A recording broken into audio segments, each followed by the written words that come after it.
invité ñoo xam ne li ñuy wax 10 personnes ñoo ko la xaj seen bopp la grande partie de la population lii ça ne les intéresserait même pas. parce que nañu waxante dëgg. ñun fii waxtaanu grand place la ñu xam. ah soo fi bëggee nekk di naan way économie bi fii day yéeg fee kii yooyu ak notre diplomatie ni ñu waree kii mais attends kenn du la déglu. waaw mais am responsable. fii kii sàcc la kii dëmm la. mais da nga am responsable gars yi départ. tirer vers le haut aussi même bu dee fekkee ne ñaari ñoo lay déglu boo amee njëriñ. xam nga moo ëpp solo. xam nga on a plus tendance à être tiré par le bas. parce que tam force d'attraction yi ñaar la su dee yow kese mën nga xëcc tout un peuple par le haut loolu c'est un talent. mais loolu c'est le travail de l'élite. ñu diriger réew mi. xam nga ñoo jiitu. mais ñoo war a wane yoon bi. non xam nga l'élite. ci man elle n'a pas été protégée par les institutions. parce que c'est pas n'importe qui devait être sur la scène publique. prendre des responsabilités. même faire de la politique. voilà et même faire de la politique responsabilité politique dafa am lu mu laaj. su dee nag ñun nos institutions ont permis que n'importe qui fasse de la politique et soit chef de parti et puisse siéger autour d'une table de conseil des ministres mais c'est fini. mais est-ce que foofu la ñu war a gisee l'importance ba ñuy wax ci rationalisation de l'espace politique bi président de proposer ñu xoolaat parti yi parce que 800 et quelques partis dans un pays. kenn xamul leader yi. waaw mais parce que yóbbaale ba coalition yi. taf yëngali. Alassane c'est pas seulement ce que tu dis mais c'est qui le dit. qui compte aussi. Oui. Parce que su dee yéen vous avez un comportement exemplaire. Effectivement vous pouvez faire le ménage. voilà. donc la difficulté mooy ñiy wane yoon bi est-ce que ñoom. yoon bi mënu nañ ko xam nañu yoon bi. ah voilà c'est ça. est-ce que bu ñu wax dëgg di gëm. c'est ça. de par le passé de par le comportement. exactement ça da ngay am histoire ñu ñëpp fii la ñu fekk.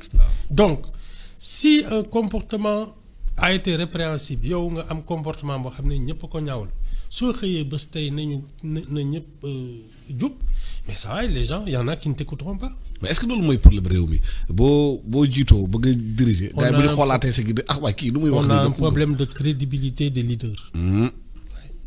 am na ñoo xam ne suñu waxee. tu peux les croire am na ñoo xam ne doo leen déglu doo ko fa xaar sax. parce que dañu comporté woon la. ah c'est ça. ak seen taxawaay. c'est ça moo tax de kenn du leen gëm si lu ñuy wax bu loolu weesoo am na aussi arrestation yi commencé fond Covid 19 bi. gis nañu arrestation yu bëri artistes yi l'homme de culture yi daaj ak yooyu ñëpp ñu ne di convoqué leen arrêté ci fond Covid bi. si dee dafa am xam nga wax nañ fi yaayu une inspection. qui avait fait des recommandations wax ne lii ak lii am na. ay rapport ay malversation ak yooyu. c'est la suite logique.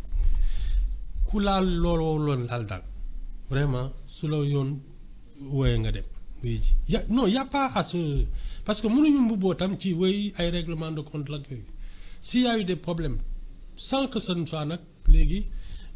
Un débat sur la place publique. parce que dafa am ay corps de contrôle def nañ seen recommandation teg nañ ko ci table procureur bi na def liggéeyam y a pas autre chose. mais est-ce que justement la façon nu ñu koy defee nu ñu koy médiatiser ensuite politisation bi am ci ginnaaw ci dossiers yi moo tax affaire polio wu. oui c'est ça xam man yàgg naa fi ne y a des débats surtout. yoo xam ne ça discrédite l'administration da ngay nekk fii naan Sénégal c'est un pays de corrompu ak yooyu bref mais l'image du Sénégal s'en ressent. lan mooy dëgg ci man mooy les corps de contrôle font leur travail la justice fait son travail c'est pas un débat ça doit être le fonctionnement normal d'un pays jarul waxtaan. parce que comme on dit xuloo dee réeral dëgg sàcc nga duma sàcc kii j'ai un rapport machin kii ak yooyu les gens vont se dire lii fu mu jëm tandis que si ce sont les gens les fonctionnaires assermentés et payés pour ça qui font leur boulot et qui n'ont même pas à se justifier parce qu'ils font leur travail ñëw joxe seen conclusion magistrats yi jël le relais xam ne fii yoon war na ci wax. mais je vois même pas pourquoi on va en discuter. jarul wax problème bi mooy nag c'est que yenn saa dañuy def rapport defar lépp mais du am benn suite. Sénégal dégg réew nga mi fii ñaata rapport moo fi am ci réew ñu mi teg ci coonc. waaw xam nga def nañ ko C'est ça. te alal bi alal réew mi la c'est ça. xaalisu sénégalais yi la parce que boo jëlee dërëm bu gën a ndaw ci bien public bi rey nga xëy na 10 sénégalais xam nga xaalis war na ñëw si ñoom C'est est-ce ça. que le fait ñu ji téye rapport yi di ko politiser te tamit politiciens seen bopp boo bu ñu amee rapport si yow ñu téye rapport bi santage la nga ñëw rejoindre leen indi leen ay militants ñu bàyyi la nga ngay doxal est-ce que loolu mooy indi problème réew mi Ah, c'est ça de en tout cas et puis xam nga.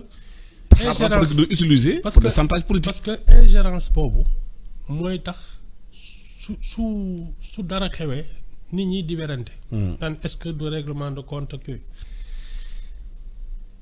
dëkk dafay am corps de contrôle ku ñu dénk alalu réew mi nga nar ko doxal.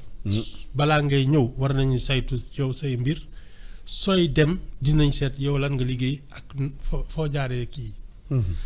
y a pas à faire un débat man wax ji man moo ma ci jaaxal parce que matu ko tu arrives au pouvoir c'est clair qu'il faut auditer faire l'état des lieux li ci am su dee def ci am lu jaarul yoon tu as un procureur tu as un ministère de la justice qui doit pouvoir s'occuper de ça man du ma ci discuter. parce que réew bi da ngay gis ça ñu dafay dégâts yu njombe mu ne fang kenn du ci wax dara.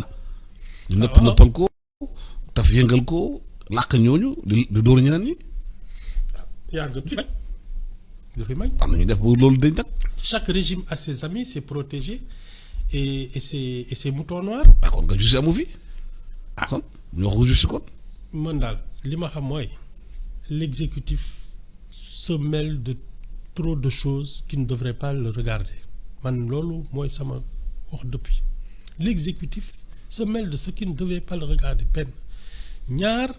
daf ci am yoo xam ne parce que gis nga c'est toujours ci affaire assemblée nationale député bi nga xam ne il doit sa place à son département à ses électeurs c'est pas une liste d'un appareil politique il ne se comporte pas comme quelqu'un qu'on a désigné et qui était sûr que su doon moom ak boppam. mais il faut changer le mode de scrutin. Ah oui man ça je le dis la liste nationale doit être supprimée. ñu fal gars yi ci liste départementale yi. Ah oui. nga xam ne yow mii waa Pikine wala waa Guédiawaye ñoo la fi teg soo defee leneen lu leen jaaxal c'est ton dernier mandat. mais loolu arrangé le politicien yi ñoom xam nga dañoo yore pouvoir bi parce que yooyu bu amee dañu mën a contrôler assemblée nationale bi leen bëggee neex loi yi ñu ko bëggee voter du jàllee duñu ko bëggee.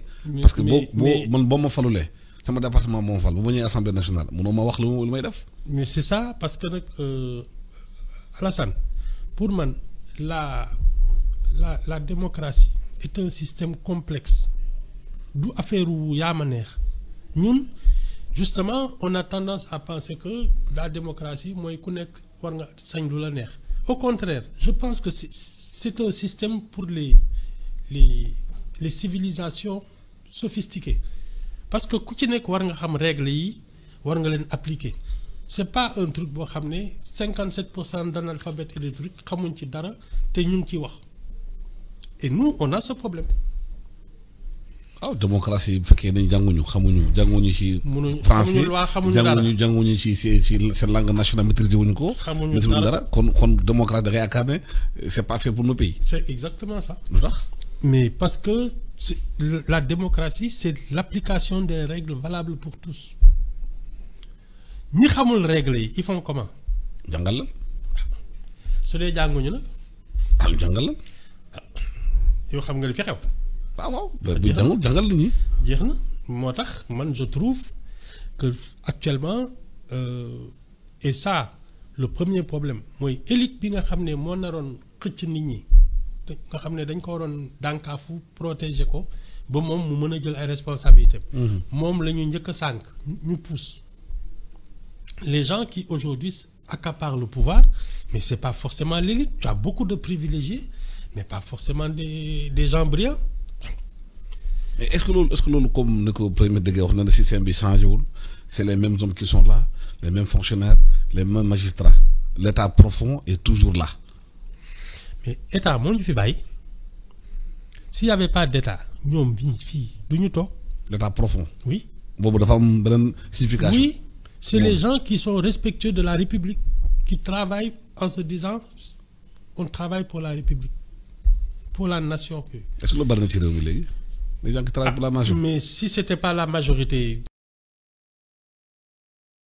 nga mën def ay alternance nii s'il y avait pas une administration une armée des juges des trucs ak yooyu. mais yaakaar réew mi léegi ñu bëri travail pour eux-mêmes de seen bopp la ñuy liggéeyal de su gën a bëri de. ah waaw mais je pense. xalaat je ne pense pas que ce soit la majorité xam nga. non xam nga wóor na. non xam nga ñi gën a fës mooy ñi jaaxal seen mbokk mais Alassane y a plein de Sénégalais tous les matins dañuy xëy liggéey li ñu war a liggéey ñibbi seen kër.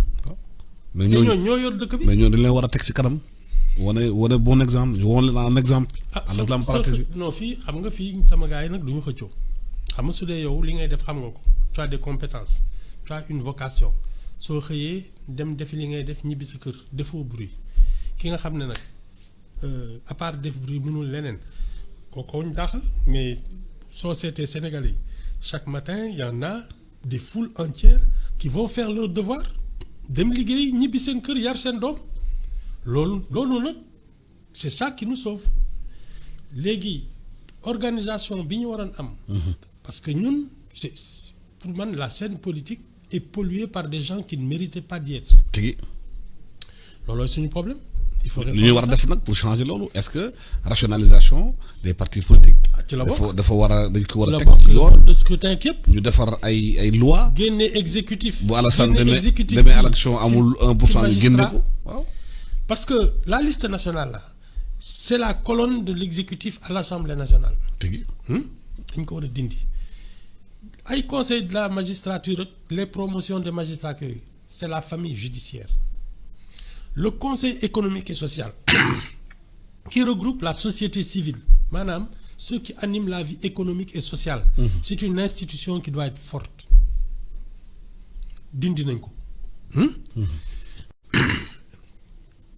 Que tu sois député c'est-à-dire chargé de surveiller l'exécutif et ensuite maire c'est-à-dire chargé de l'exécutif local territorial. C'est inadmissible. C'est pas logique. Parce que tu peux pas être juge et partie. li ñu war a réformer dafa bari.